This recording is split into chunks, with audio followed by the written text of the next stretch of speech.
What's up, peoples? It's your number one, not stunner. It's your number one beanie mofo. Fresh off the banana boat, Big Lou. Tapping on back in with what it do with Big Lou and FZR2. Baby, baby. And as you can see from that thumbnail,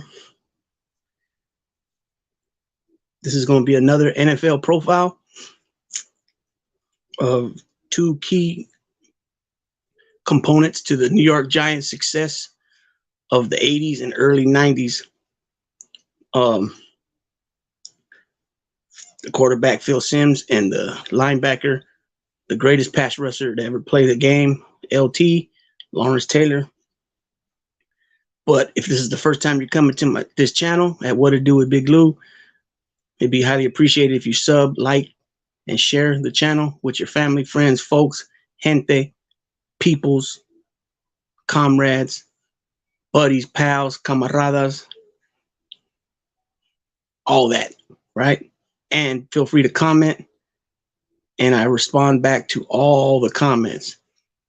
So this video is going to be probably a 20-minute video, just like the previous one with about Marcus Allen and Howie Long. So Phil Simms, he wore number 11. Obviously, everybody knows he was the quarterback for the New York Giants. He was born on November 3rd, 1955 in Springfield, Kentucky. He was 6'3", weighed about 215 pounds. He went to Southern High School in Louisville, Kentucky.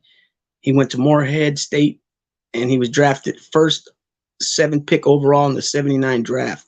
He played his whole entire career with the New York Giants from 79 to 93. He's a two-time Super Bowl champion. He's also a Super Bowl MVP, two-time Pro Bowl, and he's made the all-rookie team. He's got a New York Giants Ring of Honor, and his number 11 is retired by the New York Giants. Here's some of his stats. He was 2,576 pass completions out of 4,647 pass attempts for 55%. He threw 199 touchdowns and 157 interceptions for 33,462 passing yards of almost a passing rating of 80. He's the father of NFL quarterback and assistant coach and current NFL football analyst Chris Simms and former quarterback Matt Simms. He used to work for ESPN, then as an in-game color commentator with NBC, and now currently with CBS. Okay, so before the 79 draft, new San Francisco head coach Bill Walsh flew to Morehead State with assistant coach Sam Weiss to work out Simms. Walsh was so impressed that he planned to draft Simms in the 3rd round, preferring him over the quarterback they ultimately took, Joe Montana of Notre Dame. But the New York Giants decided to make Simms their 1st round, 7th overall pick, to the surprise of many. Simms acknowledged, "Most people have never heard of me," when Simms' name was announced by the commissioner, Pete Rozelle, in front of the audience at the draft in New York. His selection was booed loudly by Giants fans in attendance. He was the 2nd quarterback taken. Jack Thompson of Washington State went to Cincinnati with 3rd overall pick. Simms was not happy being a Giant either. "All I was thinking was which teams I would rather play for, the Packers, the Chiefs, the San Diego, and the Niners." Nonetheless, he became popular with his teammates, who jokingly dubbed him Prince Valiant in his rookie training camp. Simms won his first 5 starts of his rookie season in 79. He was 6-4 as a starter, threw 1,743 yards and 13 TDs, and was named to the NFL All-Rookie team. He was runner-up for Rookie of the Year behind future teammate Otis Anderson. Jeez, I don't know where I got Otis Smith from. Simms' next 4 years were marred by injuries and inconsistent play. He finished the 80 season with 15 TDs and 19 interceptions, while completing a subpar 48% of his passes for 2,300 yards.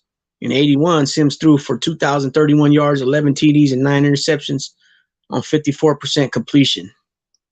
Before shuttering a separated shoulder in November 15 loss to the Redskins, with Simms out, the Giants went on a run led by Scott Brunner and advanced to the 2nd round of the playoffs. Simms suffered a torn knee ligament in a preseason game against the Jets, preventing him from playing in the entire 82 season. Following the season, Ray Perkins resigned as head coach to take over the same position at the University of Alabama and was replaced by team's defensive coordinator Bill Parcells. In the coming years, his change would prove crucial to the Giants and Sims. One of Parcells' first decisions as coach was to replace Sims as a starting quarterback with Burner. Sims asked to be traded after the benching, but his request was ignored. During the sixth game of the Giants' 83 season, Sims came in to replace the struggling Burner against the Eagles. On his third drive, Sims suffered a season-ending injury when the thumb on his throwing hand hit a player's helmet on the follow-through.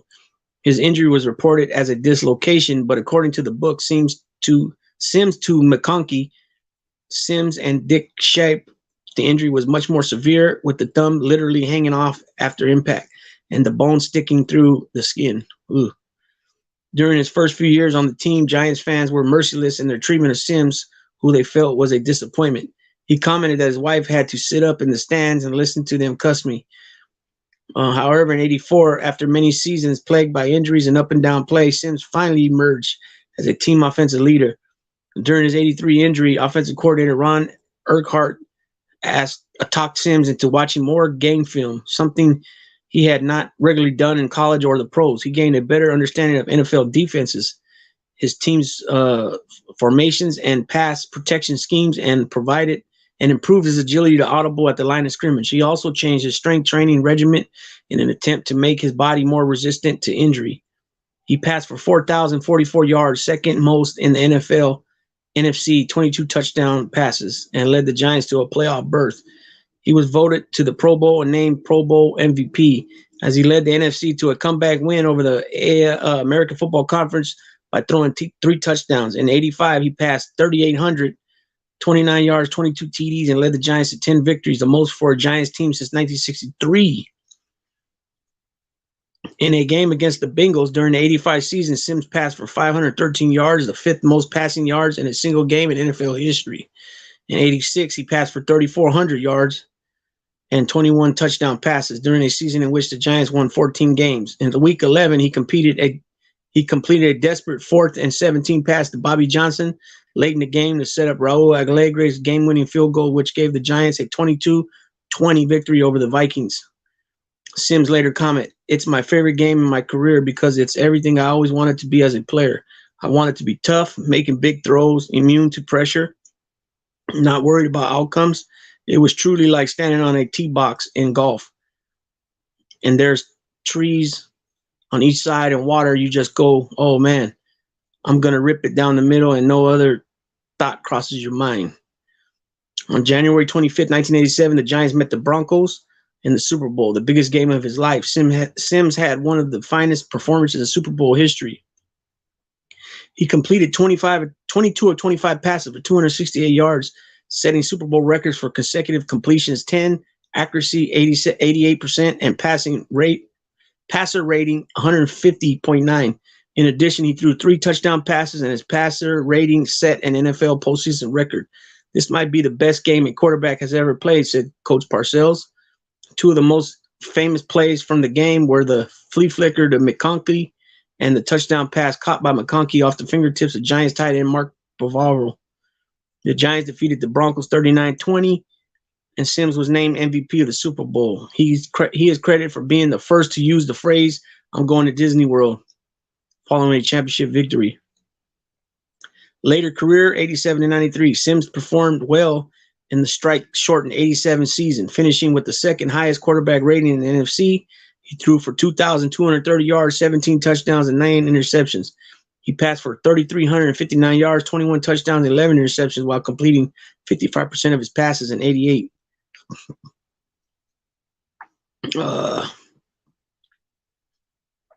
The Giants rebounded from a 6-9 record in 87 to a 10-6 record, but fell short of the playoffs due to the NFL tiebreaker system. In 89, the Giants started 8-1 and finished 12-4. Sims passed for 3,000 yards, 12 TDs, and 12 interceptions on 56% completion percentage.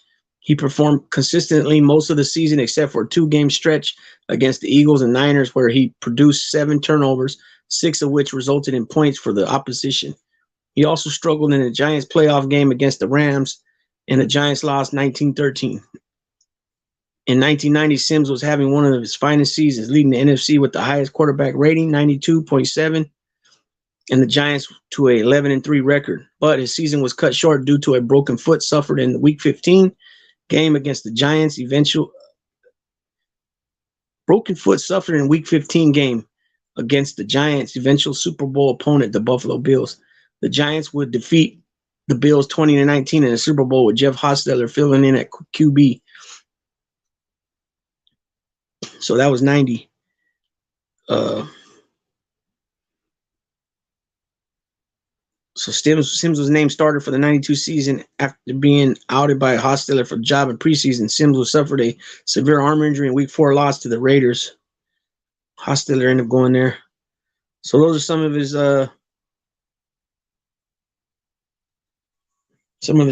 numbers. And then on September 4th, 95, Sims' jersey was retired in the halftime ceremony of a game against the Cowboys.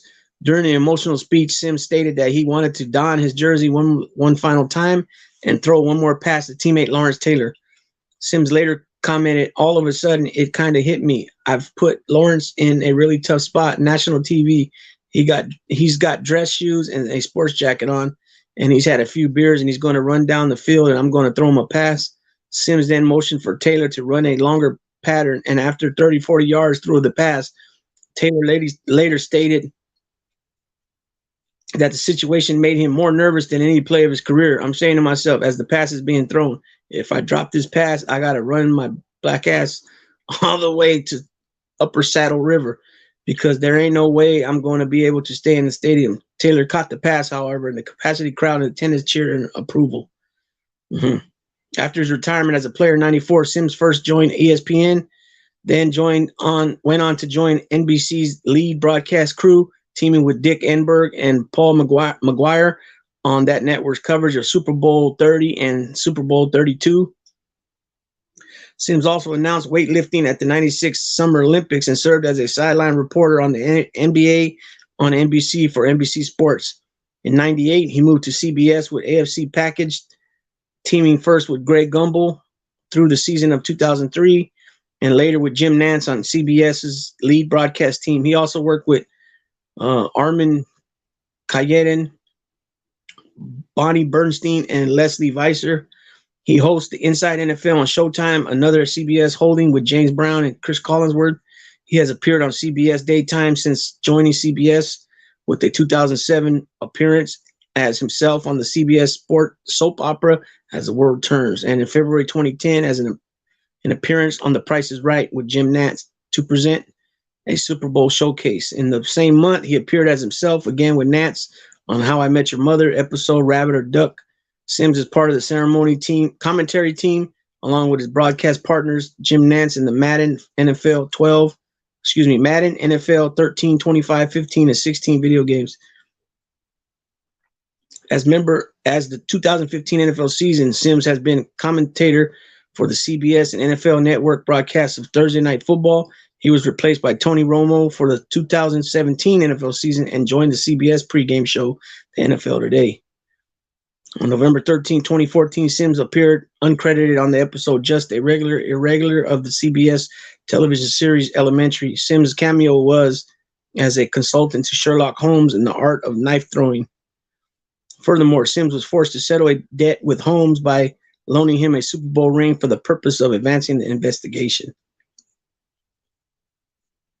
And so, like I mentioned, he's the father. Him and his wife, Dana, live in Jersey.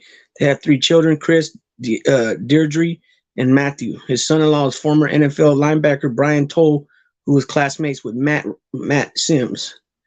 Sims is fond of New Jersey, remarking in 87, "I wasn't overjoyed about coming to New York. When I thought of New York, I thought of New York City, but out here, it's just like everywhere else." In 2011, Sims was inducted into the Kentucky Pro Football Hall of Fame. So there you go. Who we got here? Wesley Mitchell. What's going on, Wesley Mitchell? Thanks for stopping by, bro. And then we got none other than LT himself, right? So LT was born February 4th, 1959.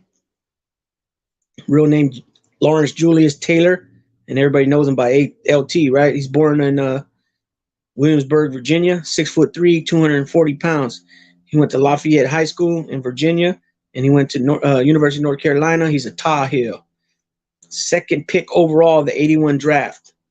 So he came out the same year. Matter of fact, yeah, he came out the same year as Howie Long and Ronnie Lott, some of the greatest defensive players to ever come out. He also played his entire career with the Giants from 81 to 93. Two-time Super Bowl champion, NFL Most Valuable Player, three-time NFL Defensive Player of the Year, NFL Defensive Rookie of the Year, eight-time first-team All-Pro, two-time second-team All-Pro, 10-time Pro Bowler. He led the league in sacks once. He's an NFL NFL 80s All-Decade Team. He's also a member of the 75th Anniversary All-Team and the 100th Anniversary All-Team. He's got a New York Giants Ring of Honor. His number 56 is retired by the Giants. And he should be a Hall of Famer. Here goes some of his stats. 1,089 tackles, 142 sacks, 54 forced fumbles, and 9 interceptions.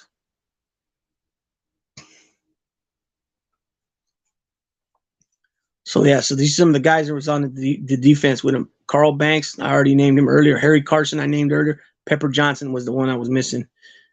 Brad Van Pelt, Brian Kelly, also.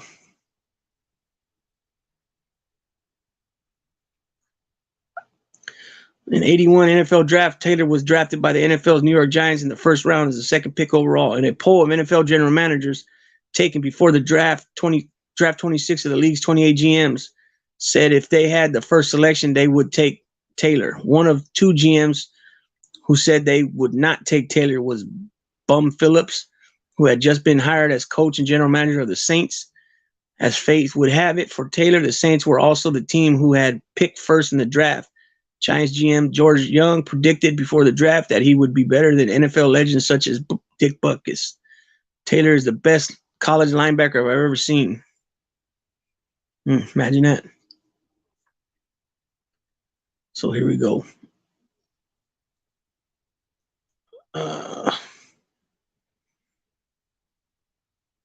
So Taylor developed what has been termed a love-hate relationship with Bill Parcells, who was the team's defensive coordinator when he was drafted and would later become their head coach. Parcells often wrote players in the hopes of driving them to a better performance. Taylor did not appreciate this approach and early on told Parcells, "I've had enough. You either cut me or trade me, but get the fuck off my back." Parcells kept on Taylor, but privately told some veterans, "I like that LT. That motherfucker's got a mean streak." Dog. Saludos, bye. So early career, 1981 to 1985. Taylor made his regular season debut on September 6, 1981, in a 24-10 loss to the Eagles. Aside from incurring a penalty for a late hit on Eagles running back Perry Harrington, Taylor played a nondescriptive game. In a game versus the St. Louis Cardinals later in the season, Taylor rushed and sacked the passer when he was supposed to drop into coverage. When told by Parcells that was not what he was assigned to do on that play, and that what he did was not in the playbook, Taylor responded, "Well, we better put it in on Monday because that's a play I'm dandy." He recorded 9.5 sacks in 81, and his rookie season is considered one of the best in NFL history. He was named 81's Rookie Defensive Player of the Year and Defensive Player of the Year, making him, as of 2021, the only rookie to win an Offensive or Defensive Player of the Year. Taylor's arrival helped the Giants defense reduce their points allowed from 425 in 80 to 257 in 81. They finished the season 9-7, up 5 games for the previous season, and advanced to the NFL divisional playoffs, where they lost 38-24 to the eventual Super Bowl champions, San Francisco 49ers. The San Francisco win was due partly to a new tactic 49ers coach Bill Walsh used to slow Taylor. Walsh assigned guard John A. Ayers, the team's best blocker, to block Taylor, and although Taylor still recorded a sack and 3 tackles, he was not as effective as normal. In contrast, to his on-field success, Taylor was already developing a reputation for recklessness off the field. After nearly getting killed during the season when his speed resulted in a car crash, Young told the team's trainer he would be surprised if the linebacker lived past the age of 30. Giants insured Taylor's life for $2 million.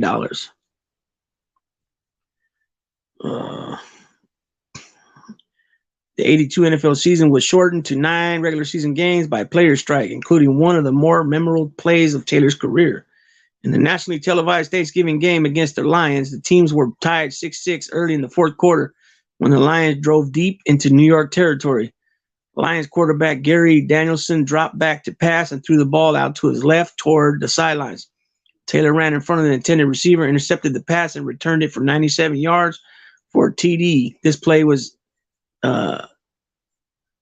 indicative of Taylor's usual combination, either for a linebacker of power with speed. He was again named Defensive Player of the Year. After the 82 season, Perkins became head coach of the University of Alabama, and the Giants hired Parcels to replace him. In the coming years, this change would prove crucial to the Giants and Taylor. Leading up to the 83 season, Taylor engaged in training camp holdout that lasted 3 weeks and ended when he came back to the team under his old contract with 3 games left in the preseason. Although Taylor recorded 9 sacks and made the All-Pro team for the 3rd consecutive season in 83, the Giants struggled. The team went 3-12-1, and Parcells received heavy criticism from fans and the media. Taylor was forced to play inside linebacker for part of the season, a position which allowed him fewer pass rushing opportunities when Harry Carson was injured. Despite this change, Taylor made the 83 All-Pro team at both outside linebacker and inside linebacker, becoming the first team All-Pro in NFL history selected for 2 positions in the same year. Frustrated by losing, Taylor began acting out by arriving late for meetings and not participating in conditioning drills and practice. After the season, Taylor was involved in a fight for his service between the Giants and the New Jersey Generals of the United States Football League. Taylor was given a $1 million interest-free 25-year loan by Generals owner Donald Trump on November 14, 1983, with the provision that he began playing in the USFL in 88. Taylor regretted the decision and less than a month later attempted to renege. His agent was able to negotiate by meeting with Trump personally, and then the Giants would result in allowing Taylor to go with the Giants. Taylor got a 6-year, $6.55 million package that also included a $1 million interest-free loan. The main results of these negotiations were threefold. Taylor returned the $1 million to Trump. The Giants paid Trump $750,000 over the next 5 seasons, and the Giants gave Taylor a new 6-year, $6.2 million contract. C-Dog, did you ever live in the United States? Yeah, C-Dog grew up in San Diego. The Giants rebounded with the 97 record in 84, and Taylor had his 4th All-Pro season. He got off to a quick start, recording 4 sacks in the September game. In the playoffs, the Giants defeated the Rams 16-13, but lost 21-10 to the eventual champion 49ers. In contrast to the previous season, the Giants headed into the 85 season with a sense of optimism after their successful 84 campaign and a 5-0 preseason record. The Giants went 10-6, and Taylor spearheaded a defense that led the NFL in sacks with 68. Taylor had 13. One of the more memorable plays of his career occurred during this season. On a Monday night game against the Redskins, Taylor's sack of Redskins quarterback Joe Theismann inadvertently resulted in a compound fracture of Theismann's right leg. After the sack, a distraught Taylor screamed for paramedics. Where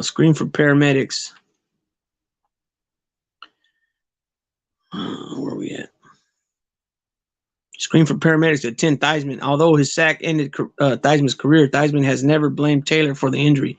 Taylor says he has never seen video of the play and never wants to.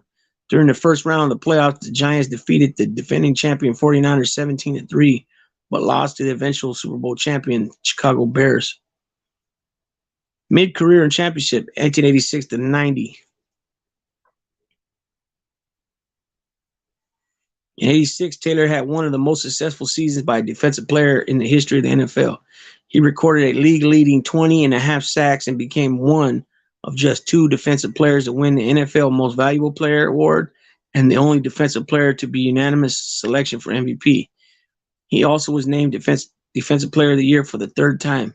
The Giants finished the season 14-2 and outscored San Francisco and Washington by a combined score of 66-3 in the NFC playoffs. He appeared on the cover of Sports Illustrated alone the week leading to Super Bowl 21 with a warning from the magazine to the Denver Broncos regarding Taylor. The Giants overcame a slow start in Super Bowl 21 to defeat Denver 39-20. Taylor made a key touchdown preventing tackle on a goal line play in the first half, stopping Broncos quarterback Elway as he sprinted out on a rollout. With the Super Bowl win, Taylor capped off an unprecedented start to his career. After 6 years, he had been named the NFL Defensive Player of the Year award 81, NFL Defensive Player of the Year a record 3 years, 81, 82, and 86. First team All-Pro 6 times, became the first defensive player in NFL history, unanimously voted the league's MVP 86, and led his team to a championship 86.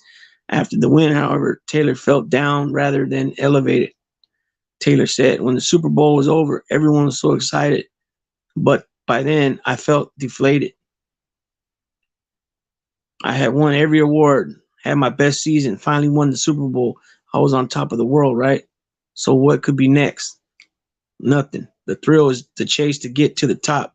Every day the excitement builds and builds and builds, and then when you're finally there and the game is over, and then nothing." What's up, Rich? The Giants appeared to have a bright future coming off the 86 championship season as they were one of the younger teams in the league. They struggled the next season, however, falling to 6-9 and a strike shortened 87 season. Taylor caused strife in the locker room when he broke the picket line after early struggles by the team. He explained his decision by saying the Giants are losing and I'm losing $60,000 a week. He finished the season as the team leader in sacks with 12 in 12 games, but missed a game due to a hamstring injury, ending his consecutive games played streak at 106. The Giants looked to rebound to their championship ways in 88, but the start of the season was marred by controversy surrounding Taylor. He tested positive for cocaine and was suspended by the league for 30 days, as it was his second violation of the NFL's substance abuse policy. The first result in 87 had been kept private and was now known to the public at the time. He was kept away from the press during this period and checked himself into rehab in early September. Taylor's over-the-edge lifestyle was becoming an increasing concern for fans and team officials. This was especially true given the eventual career paths of the talented players like Hollywood Henderson and others whose drug problems derailed their careers. The Giants went 2-2 in the games Taylor missed. When Taylor returned, he was his usual dominant self as he led the team in sacks again, with 15.5 in 12 games. The season also contained some of the more memorable moments of Taylor's career. In a crucial late season game with playoff implications against the New Orleans Saints, Taylor played through a torn pectoral muscle to record 7 tackles, 3 sacks, and 2 forced fumbles. Taylor's presence in the lineup was important as the Giants' offense was having trouble mounting drives and was dominated in time of possession. Television cameras reportedly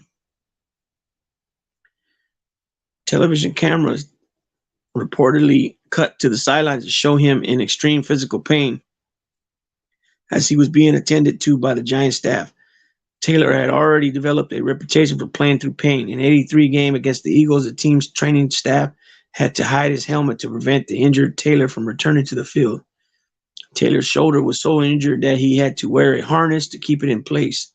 The Giants held on for a 13-12 win, and Parcels later called Taylor's performance the greatest game I ever saw.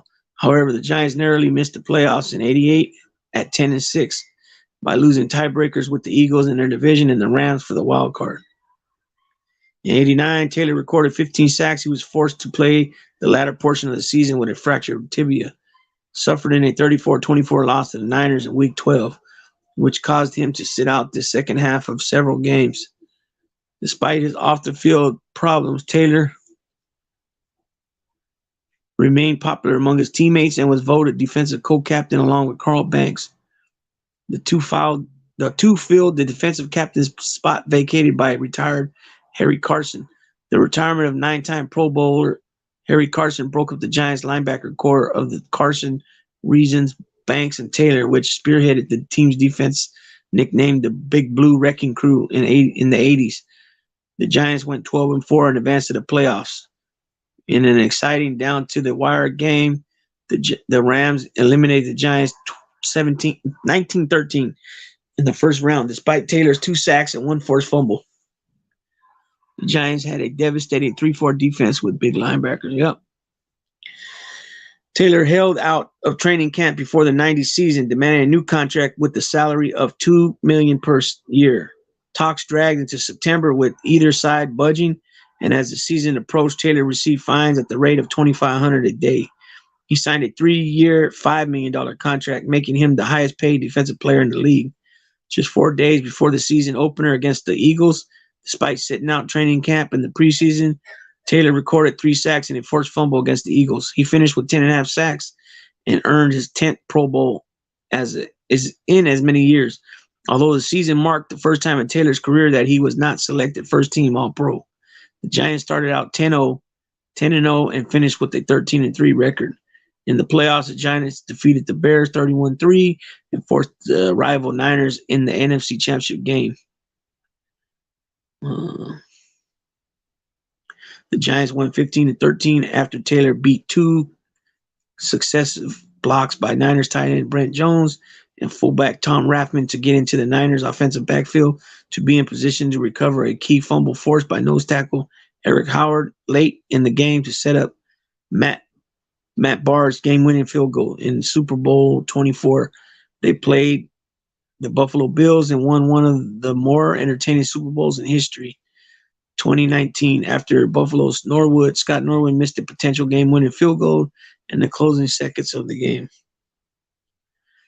So that's 1990. That's 81 to 90. And that's a little bit about Lawrence Taylor. Lawrence Taylor defensively has had a big impact as a player I've ever seen. He changed the way defense is played, the way pass rushing is played, the way linebackers play, and the way offensive block linebackers. John Madden said that. Taylor is considered one of the best players to ever play in the NFL and has been ranked as the top defensive player in the league history by some news outlets, media members, former players, and coaches. He has also been described as one of the most feared and intimidating players in NFL history. Taylor's explosive speed and power is credited with changing the position of outside linebackers from a read and react type of position to a more attacking, aggressive position. Redskins head coach Joe Gibbs developed a 2 tight end offense in the position of H-back to prevent Taylor from blitzing into the backfield unhindered. We had to try in some way have a special game plan just for Taylor. Now, you didn't do that very often in the NFL, in the league, but I think he's one person that we learned the lesson at the hard way. We lost ball games. His skills changed the way offensive coaches blocked linebackers. In the late 70s and early 80s, blitzing linebackers were picked up by a running back. However, these players were no match for Taylor. The tactic employed by the Niners head coach Bill Walsh in the 82 playoffs, using an offensive guard to block Taylor, was copied around the league. However, this left a hole in pass protection that blitzing middle linebacker could exploit. Later, Walsh and other coaches began using offensive tackles to block Taylor. Later, it became common for offensive linemen to pick up blitzing linebackers. In addition to the changes in offensive schemes Taylor influenced, he also introduced new defensive techniques to the game, such as chopping the ball out of the quarterback's hands rather than tackling them. And then we all know that he had some issues with substance abuse. He was suspended a couple of times. And then here's a little bit about his post NFL career. We're not in the 80s. We're not in the 90s anymore. You have to govern yourself accordingly. That's what he said in 2012. Investments. In Taylor's final year in the NFL, he started a company called All Pro Products. The company went public at $5 a share and tripled in value during his first month. The stock price reached $16.50 a share, at which point Taylor's stake had an invested value of over 10 million. The company ceased production shortly thereafter, however, and Taylor, who never sold his stock, lost several $100,000. He had been defrauded by several members on the penny stock firm who had short sold the company's stock, making it worthless. After his career ended, Taylor worked in several regular television jobs. He first worked as a football analyst for the now defunct TNT Sunday Football Night Football in one-off show. Taylor also appeared as a wrestler in the WWF, defeating Bam Bam Bigelow in the main event at WrestleMania. He also worked as a color commentator on an amateur fighting program entitled Tough Man on FX. On September 4, 1995, the Giants retired Sims' jersey during the halftime of a game against the Cowboys. Yeah, that's what I was telling. I was talking about that during Phil Simms' spill. Hall of Fame induction. In 1999, when Taylor became eligible for the Hall of Fame, there were some concerns his hard partying lifestyle and drug abuse would hurt his candidacy. These concerns proved to be ill-founded, however, and as he was voted in on the first ballot, his son LT Jr. gave his introduction speech at the introduction ceremony. Taylor's ex-wife, his 3 kids, and his parents were in attendance during his introduction speech. Taylor acknowledged them, saying, "Thank you for putting up with me for all those years." He also credited Giants owner Wellington Mara for being supportive of him, saying he probably cared more about me as a person than he really should have. In 2004, LT released an autobiography, LT Over the Edge. Taylor often spoke of his NFL years, which he played with reckless abandon, and the drug abusing stages of his life as the LT periods of his life. He described LT as an adrenaline junkie who lived life off a thrill ride. Taylor said in 2003 that LT died a long time ago, and I don't miss him at all. All that's left is Lawrence Taylor. He reemerged in the public eye in July of 2006 after appearing on the cover of Sports Illustrated, dedicated to former athletes and sports figures. In the magazine, Taylor credited his hobby of golf and helping him get over his previous hard partying ways and drug-filled lifestyle. He co-founded Xfuse, a network marketing company based in Palm Beach, Florida, along with former NFL players such as Eric Dickerson and Seth Joyner. He was a spokesman for 7 Plus, the flagship multiple botanical drink produced by the company. His son Brandon signed a national letter to play with the Purdue Boilermakers. Taylor was a contestant on the 8th season of Dancing with the Stars. So there you go, people. There's a little bit about the second half of that thumbnail. So let's go over a little bit of it. So his rookie season, 9.5 sacks. Second season, 7.5. Third season, 9. Fourth season, 11.5. Fifth season, 13. Sixth season, 20.5 sacks. Seventh season, 12. Eighth season, 15.5. Ninth season, 15. 10th season, 10.5. 11th season, 7. Next season, 5. Next season, 6. For a total of 132.5 sacks. So he has 1, 2, 3, 4, 5, 6, 7 seasons of 10 plus, and he has 4 seasons of 13 plus, and he has 3 seasons of 15 plus and 1 season of 20. These are sacks, right? And in my book, he's one of the greatest pass rushers. And then you also, from the same organization, you got Michael Strahan, who ended up breaking Reggie White's record of most sacks all time. And, the Giants ended up winning 2 more Super Bowls by beating the New England Patriots in 2000, I think it was 2007, 2008 season. And then again in, 2012, I believe, 2011, 2012. And they ruined the New England Patriots' perfect season of 17-0. Well, actually 16-0, and then with the playoff games, it would have been 18-0, and they ruined it for Tom Brady and them, and I was so glad because I don't like Tom Brady because they always change the rules for him. They let him get away with a lot of stuff, and then, that tuck rule when we should have won that game, the Raiders, so I always remember that stuff. But, so I did a spiel earlier on Marcus Allen and Lawrence Taylor earlier today, and I dropped a couple other pre-recorded videos on loyalty and a couple boxing videos. So I appreciate everybody for stopping in. Soldier of Jehovah, Wesley Mitchell, Rich DM 650, Chepe from the Sea Dog and Cooper Show, and anybody else that ends up watching this later on. I appreciate each and every one of you guys. You subscribers mean the world to me, and without you guys, we wouldn't have no channel. And I'm gonna keep at it, keep grinding at it. And with that being said, Big Lou tapping on out with What It Do with Big Lou. Thanks, everybody.